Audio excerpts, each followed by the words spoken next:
ሰላም እንደምን አላችሁ ውድ ተመልካቾቼ?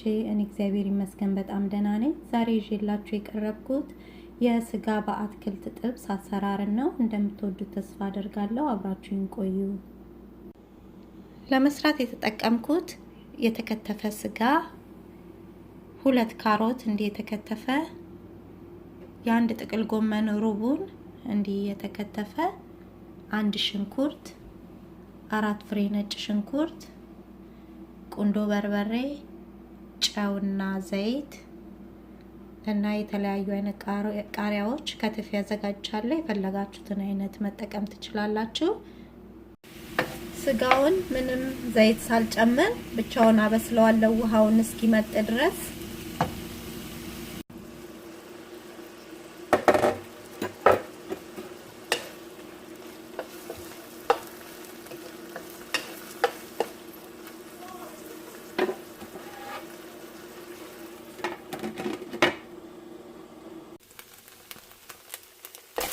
እሺ እንደዚህ ውሃውን መጠጥ ሲያደርግልን አሁን ዘይት እንጨምራለን።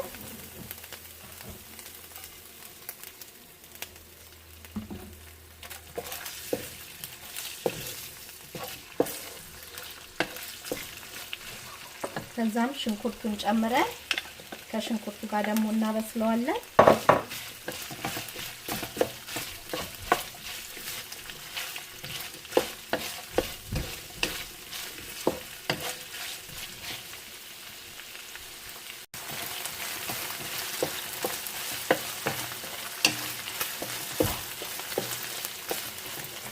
አሁን ነጭ ሽንኩርት ጨምራለሁ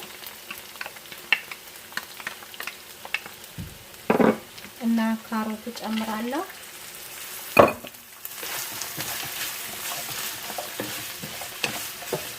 አትክልቶቹን በምትፈልጉት መጠን እንደምትሰሩት መጠን መጨመር ትችላላችሁ።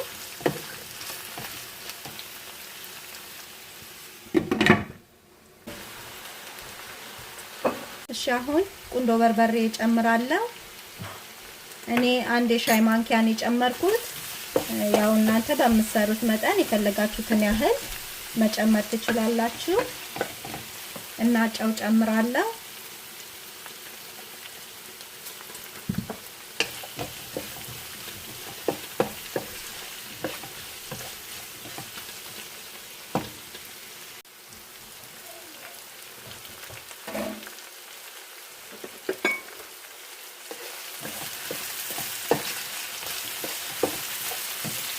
እሺ ካሮቱን እንዲህ የዚህን ያህል ከጠበስነው በጣም ሳይበስል እንዲህ ጠንከር ያለ እያለ ጥቅል ጎመን እንጨምራለን። ጥቅል ጎመኑን ብዙ ስለማናበስለው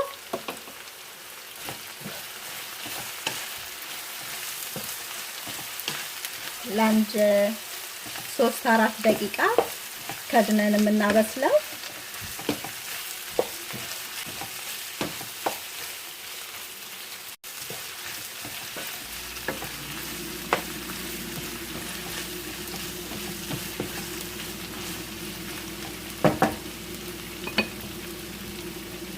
አሁን ከድኜው ለአንድ 4 ደቂቃ አበስለዋለሁ።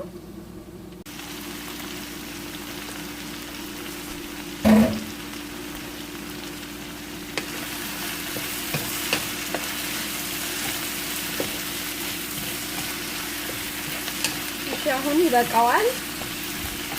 በጣም አናበስለውም። ጥቅል ጎመኑን እንዲህ ልስልስ ያለ ሲሆን በቂው ነው። እና ቃሪያ እጨምራለሁ። እናንተ አንድ አይነቱን ብቻ የፈለጋችሁትን ያህልና የፈለጋችሁትን አይነት ቃሪያ መጨመር ትችላላችሁ።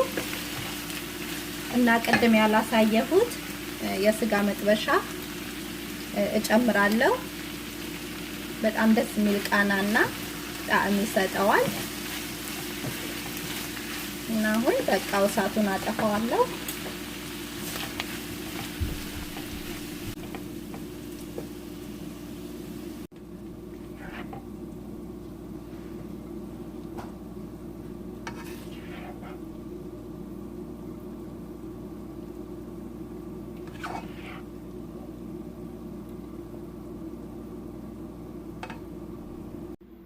ይሄንን ይመስላል እንግዲህ ተመልካቾቼ ሰሃን ላይ አቅርቤው። ሽታው በጣም ልዩ ነው። በጣም ነው የሚጣፍጠው። ለመስራትም ደግሞ ቀላልና ፈጣን ነው። በሩዝ በዳቦ በእንጀራ እንደፈለግነው አድርገን መመገብ እንችላለን። እና ይሄን ቪዲዮ ከወደዳችሁት ላይክ ሼር አድርጉ። ሰብስክራይብም ያላደረጋችሁ ሰብስክራይብ በማድረግና የደውል ምልክቷን በመጫን አዳዲስ ቪዲዮዎችን ስሰራ በቶሎ ወደ እናንተ ይደርሳችኋል። አስተያየትም ደግሞ ካላችሁ ጻፉልኝ እና በሌላ ቪዲዮ እስከምንገናኝ እግዚአብሔር ሰላም በያላችሁበት ይብዛላችሁ። ደህና ቆዩኝ።